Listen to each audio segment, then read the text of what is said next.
Back to ಚಿನ್ಪು blogs. ಎಲ್ಲರೂ ಹೇಗಿದ್ದೀರಾ? ನಾನಂತೂ ಸೂಪರ್ ಆಗಿದ್ದೀನಿ. ಎಲ್ಲರೂ ಚೆನ್ನಾಗಿದ್ದೀರಾ ಅಂತ ಅಂದ್ಕೊಂಡಿದ್ದೀನಿ.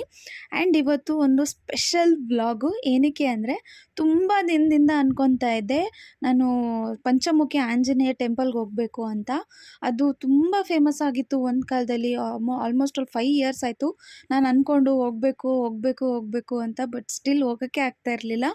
ಸೊ ಫೈನಲಿ ಇವತ್ತು ಪಂಚಮುಖಿ ಟೆಂಪಲ್ಗೆ ಹೋಗಲೇಬೇಕು ಅಂತೇಳಿ ಪ್ಲ್ಯಾನ್ ಮಾಡಿಕೊಂಡು ರೆಡಿ ಆಗ್ತಾ ಇದ್ದೀನಿ. ಏನಂದರೆ ಒಂದು ಹರಕೆ ಇತ್ತು. ಅಂದರೆ ಸುಮ್ಮನೆ ಕ್ಯಾಶುವಲಾಗಿ ಒಂದು ಸಲ ಏನೋ ಅದನ್ನು ಹರಕೆ ಅಂತ ಮಾಡ್ಕೊಂಡಿದ್ದೆ. ಏನಿಲ್ಲ, ಹರಕೆ ಏನಂದರೆ ಟೆಂಪಲ್ಗೆ ಹೋಗಿ ಮಾಮೂಲಿ ಪೂಜೆ ಕೊಟ್ಟು 11 ಸಲ ಹನುಮಾನ್ ಚಾಲೀಸ ಓದಬೇಕು ಅಂತ ಹರಕೆ ಮಾಡ್ಕೊಂಡಿದ್ದೆ. ಸೊ ಅದಕ್ಕೆ ಹರಕೆ ತೀರ್ಸೋಣ ಅಂತೇಳಿ ಹೊರಟಿದ್ದೀನಿ. ಸೊ ಬೈಕಲ್ಲೇ ಹೊರಟ್ವಿ ನಾವು. ಸ್ವಲ್ಪ ಹತ್ರ ನಮ್ಮ ಇದರಿಂದ ಒಂದು 1 ಅವರ್ ಜರ್ನಿ ಆಗುತ್ತೆ ಅಷ್ಟೇನೇ. ಸೊ ಅದಕ್ಕೋಸ್ಕರ ಬೈಕಲ್ಲೇ ಹೊರಟ್ವಿ. ಇವತ್ತು ಸಂಡೇ ದಿನ. ಸೊ ಸ್ವಲ್ಪ ಬೇಗನೆ ಹೊರಟ್ವಿ. 9 ಗಂಟೆಗೆಲ್ಲ ಮನೆ ಬಿಟ್ವಿ. ಟೆಂಪಲ್ನ ಆಲ್ಮೋಸ್ಟ್ ಒಂದು 10-15ಗೆಲ್ಲ ರೀಚ್ ಆಗಿಬಿಟ್ಟಿದ್ವಿ. ಆ್ಯಂಡ್ ಇದೊಂದು ಹೊಸ ರೂಟ್ ಆಗಿದೆ ಇವಾಗ ನಮ್ಮನೆ ಹತ್ರದಿಂದ. ಅಂದರೆ ನಮ್ಮ ಏರಿಯಾದಿಂದ ಮಾಗಡಿ ಮೇಲೆ ಹೊರಟ್ರೆ ಸ್ವಲ್ಪ ಹತ್ರ ಇದೆ ರೂಟು. 8ನೇ ಮೈಲಿ ಆ ಸೈಡ್ ಬರುತ್ತಲ್ಲ, ನೆಲಮಂಗಲ ಮೇಲೆ ಹೊರಟ್ರೆ ಸ್ವಲ್ಪ ದೂರ ಆಗ್ತಿತ್ತು. ಆ್ಯಂಡ್ ಅದು 1.25 ಅವರ್ 2 ಅವರ್ಸ್ ತೋರಿಸ್ತಾ ಇತ್ತು ಜರ್ನಿ. ಸೊ ಅದಕ್ಕೋಸ್ಕರ ಮಾಗಡಿ ಮೇಲೆ ಹೊರಟಿದ್ದು. ಆ್ಯಂಡ್ ಇವಾಗ ಒಂದಷ್ಟು ರೋಡ್ಸ್ನ ಕನ್ಸ್ಟ್ರಕ್ಷನ್ ಮಾಡ್ತಾ ಇದ್ದಾರೆ. ಆಲ್ಮೋಸ್ಟ್ ಆಲ್ ಒಂದು 75% ಆಫ್ ರೋಡು ಕನ್ಸ್ಟ್ರಕ್ಷನ್ ಆಗೋಗಿದೆ. ಸೊ ಸೂಪರಾಗಿದೆ ರೋಡು. ಇನ್ನು 25% ಏನಿದೆ ಅದೆಲ್ಲ ಕಂಪ್ಲೀಟಾಗಿ ರೆಡಿ ಆಗಿಬಿಟ್ರೆ ಸೂಪರಾಗಿರುತ್ತೆ. ಯೂಶಲ್ ನಾವು ಕುಣಿಗಲ್ಗೆ ಡೈರೆಕ್ಟು ಹಾಸನ್ ರೋಡ್ ಏನು ಬರುತ್ತೆ ಅದಕ್ಕೇ ರೀಚ್ ಆಗಿಬಿಡ್ಬೋದು ವಿತಿನ್ 1 ಅವರ್ಸಲ್ಲಿ ಮಾಗಡಿ ಮೇಲಿಂದ ಹೋದರೆ. ಸೊ ಯಾರೆಲ್ಲ ನೆಕ್ಸ್ಟ್ ಹೋಗಬೇಕು ಅಂತ ಪ್ಲ್ಯಾನ್ ಮಾಡ್ಕೊಂಡಿದ್ದೀರೋ ಅವ್ರಿಗೊಂದು ಸಣ್ಣ ಇನ್ಫಾರ್ಮೇಷನ್ ಆಗುತ್ತೆ. ಸೊ ನಾನು ಹೇಳ್ತಾ ಇದ್ನಲ್ಲ, ನೋಡಿ ರೋಡೆಲ್ಲ ಒಂದು ಸ್ವಲ್ಪ ರೆಡಿ ಮಾಡ್ತಾ ಇದ್ದಾರೆ ಅಂತ. ನೋಡಿ ಇದೇನೆ ಸ್ವಲ್ಪ ರೋಡು, ಒಂದು 25% ಆಫ್ ರೋಡು ಇನ್ನೂ ರೆಡಿ ಮಾಡ್ತಾ ಇದ್ದಾರೆ. ಅದನ್ನು ಬಿಟ್ಟು ಆಲ್ಮೋಸ್ಟ್ ಆಲ್ ಎಲ್ಲನೂ ಸೂಪರಾಗಿದೆ. ಆ್ಯಂಡ್ ಸಂಡೇ ಆಗಿದ್ದರಿಂದ ಇವಾಗ ಮದುವೆ ಸೀಸನ್ಗಳು ಸ್ಟಾರ್ಟ್ ಆಗಿದೆ. ಆ್ಯಂಡ್ ಎಲ್ಲರೂ ಆಲ್ಮೋಸ್ಟ್ ಆಲ್ ಈ ರೂಟಲ್ಲೇ ಜಾಸ್ತಿ ಅವ್ರ ಊರ ಕಡೆ ಹೋಗೋದು. ಸೊ ಎಲ್ಲ ಕಾರ್ಗಳೂ ರೋಡಿಗೆ ಬಂದ್ಬಿಟ್ಟಿದ್ವು ಇವತ್ತು ಪಳಪಳ ಅಂತ ಹೊಳ್ತಾ. ಈ ಭಾನುವಾರ ಅಂದರೆ ಅದೊಂದು ಬೆಂಗಳೂರು ಕಡೆಯಿಂದ ಎಲ್ಲ ಊರಿಗೆ ಹೋಗೋ ಟೈಮಲ್ಲಿ ಎಲ್ಲರ ಕಾರು ರೋಡಿಗೆ ಬಂದ್ಬಿಟ್ಟಿರುತ್ತೆ ಇವತ್ತು ಔಟ್ಸೈಡ್ ಎಲ್ಲ ಹೋಗೋದಕ್ಕೆ.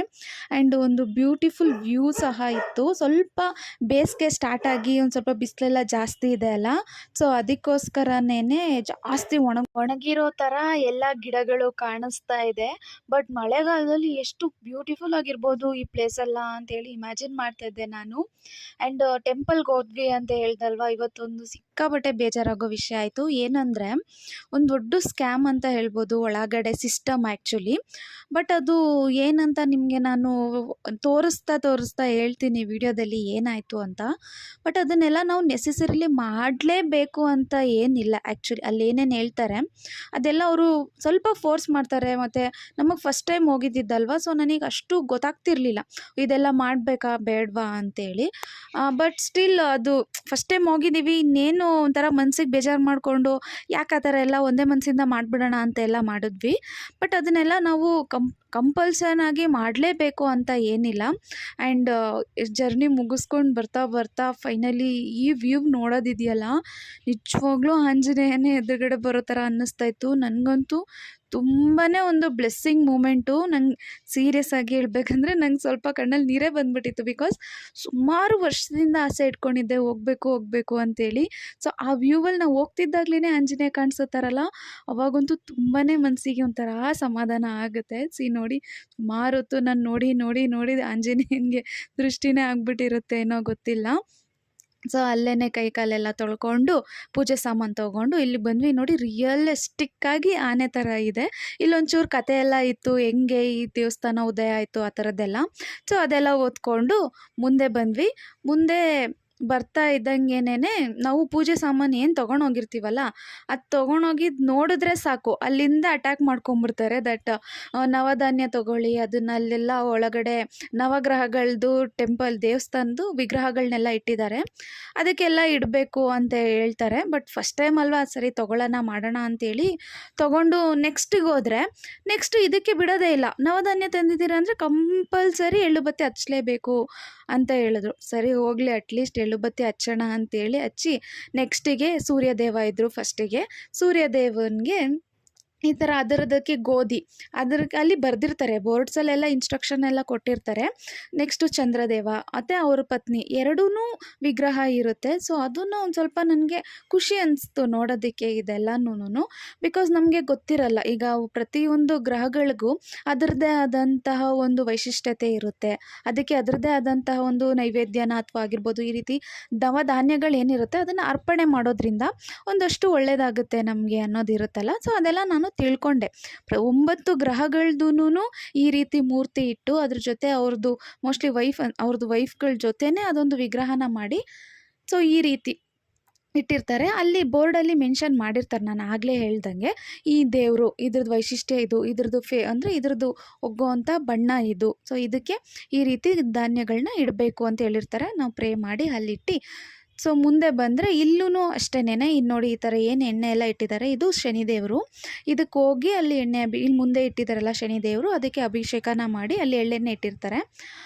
ಅದನ್ನು ಮಾಡಲೇಬೇಕು ಅಂತ ಅಗೇನ್ ಕಂಪಲ್ಷನ್ ಮಾಡಿಬಿಡ್ತಾರೆ. ಸೊ ನನಗೇನು ಅನ್ನಿಸ್ತು ಅಂದರೆ, ನಮಗೆ ಇಷ್ಟ ಇರಬೇಕು ಅದೆಲ್ಲ ಮಾಡೋದಕ್ಕೆ. ಅವರು ಹೋಗಿದ ತಕ್ಷಣ ಅವ್ರೇನು ಪರ್ಮಿಷನ್ನೇ ಕೇಳಲ್ಲ, ಅವ್ರು ತೊಗೊತಾರೆ ಸೀದಾ ಅರ್ಚನೆ ಮಾಡಿಸ್ಕೊಂಬಿಡ್ತಾರೆ, ಅದನ್ನು ಹಾಕೊಂಡ್ಬಿಡ್ತಾರೆ. ಆ್ಯಂಡ್ ಅದಕ್ಕೆ ಪ್ರಸಾದ ಕೊಟ್ಟು 250 ಚಾರ್ಜ್ ಮಾಡಿಬಿಟ್ರು, 300 ಚಾರ್ಜ್ ಮಾಡಿಬಿಡ್ತಾರೆ. ಸೊ ಇಷ್ಟು ಬೇಡ ಅಂತ. ಈಗ ನಮಗೆ ಈಗ ನಾವೇನೋ ಸ್ವಲ್ಪ ಇರೋರು ಅಟ್ಲೀಸ್ಟ್ ಒಂದು ಸಮ್ ಅಮೌಂಟ್ ಅಂತ ತೊಗೊಂಡೋಗಿರ್ತೀವಿ. ಸೊ ನಮಗೆ ಓಕೆ ಅನಿಸುತ್ತೆ. ಬಟ್ ಏನೂ ಇಲ್ದಂಗೆ ಕೆಲವೊಬ್ಬರು ಬಂದಿರ್ತಾರೆ, ಅವರಿಗೆ ಒಂಥರ ಮಾಡೋದು ಅಷ್ಟು ಸರಿ ಅನಿಸಿಲ್ಲ ನನಗೆ.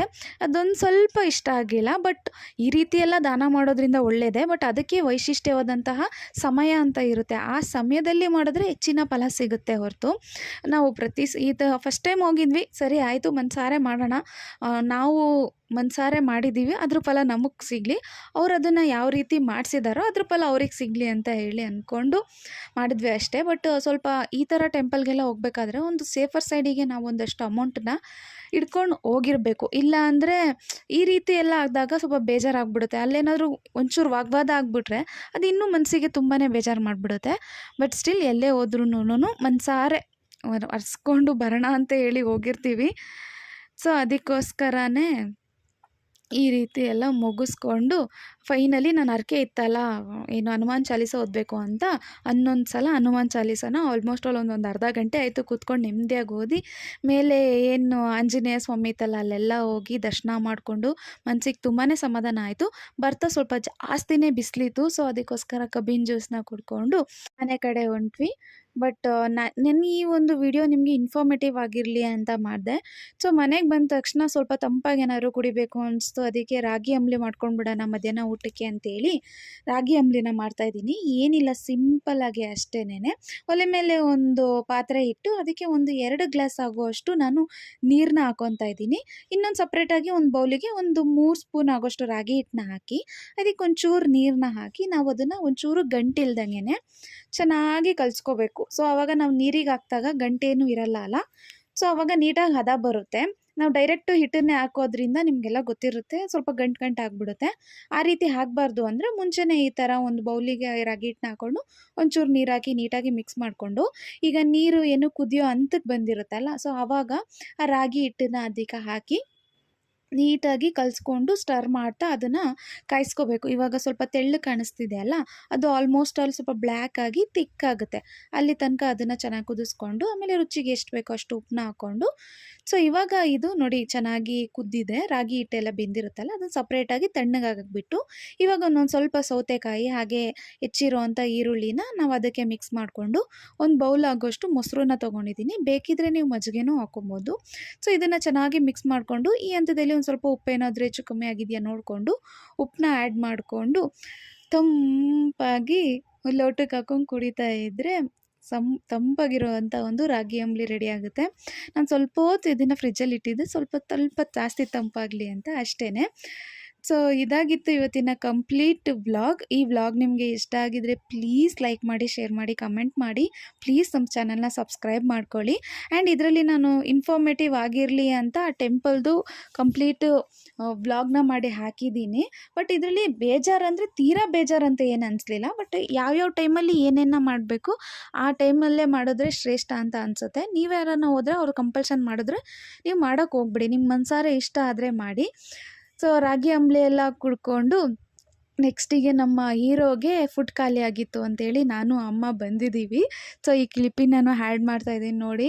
ಎಲ್ಲ ಒಂದಷ್ಟು ನಾಯಿಗಳು ಟಾಮೀಸ್ನೆಲ್ಲ ಕರ್ಕೊಂಡು ಬಂದಿದ್ದರು ಗ್ರೂಮಿಂಗಿಗೆ ಅಂತ. ಸೊ ನಾನು ಎಲ್ಲದನ್ನು ನೋಡಿಕೊಂಡು ವೀಡಿಯೋಸ್ ಮಾಡಿಕೊಂಡು ಬಂದೆ. ನಾನು ಈ ಶಾಪಿಗೆ ಹೋಗಿರಲಿಲ್ಲ, ಯೂಶ್ವಲಾಗಿ ಅಮ್ಮನೇ ತರ್ತಿದ್ದಿದ್ದು. ಸೊ ನಾನು ಫಸ್ಟ್ ಟೈಮ್ ಈ ಶಾಪಿಗೆ ಹೋಗಿದ್ದಿದ್ದು. ಅಮ್ಮ ಯಾವ ಥರ ತರ್ತಾರೆ ಬಾ ಜೊತೆಲಿ ಹೋಗಿ ಬರೋಣ ಅಂದರು. ಒಂದು ವಾಕಿಂಗ್ ಆಗುತ್ತೆ ಅಂತ ಜೊತೆಲಿ ಹೋಗಿದ್ದೆ. ಒಂಥರ ಅಲ್ಲೆಲ್ಲ ತುಂಬ ಪಪ್ಪೀಸ್ ಬಂದಿತ್ತು. ತುಂಬಾ ಒಂಥರ ಕ್ಯೂಟ್ ಅನಿಸ್ತಾಯಿತ್ತು. ಆಲ್ಮೋಸ್ಟ್ ಅಲ್ಲಿ ಎಲ್ಲರೂ ಮಾತಾಡಿಸ್ಕೊಂಡು ಮನೆಗೆ ಬಂದ್ವಿ. ಸೊ ಆ್ಯಸ್ ಯೂಶ್ವಲ್ ಆಗಲೇ ಹೇಳ್ದಂಗೆ ಪ್ಲೀಸ್ ನನ್ನ ಚಾನಲ್ನ ಸಬ್ಸ್ಕ್ರೈಬ್ ಮಾಡ್ಕೊಂಡು ನೋಡಿ. ಒಂದು ಸಬ್ಸ್ಕ್ರಿಪ್ಷನ್ ಮಾಡೋದಕ್ಕೆ 10 ಸೆಕೆಂಡ್ಸ್ ಅಷ್ಟೇ, ಬಟ್ ಅದ್ರ ಖುಷಿ ನನಗೊಂದು ದಿನ ಫುಲ್ ಇರುತ್ತೆ, ನನಗಿಷ್ಟು ಜನ ಸಬ್ಸ್ಕ್ರೈಬ್ ಆದರು ಅಂತ. ಸೊ ಈ ಥರ ಒಂದು ಸಣ್ಣ ಸಣ್ಣ ಕ್ರಿಯೇಟರ್ಸ್ನ ಎಂಕರೇಜ್ ಮಾಡಿ ಪ್ಲೀಸ್ ನನ್ನ ಚಾನಲ್ನ ಸಬ್ಸ್ಕ್ರೈಬ್ ಮಾಡ್ಕೊಳ್ಳಿ.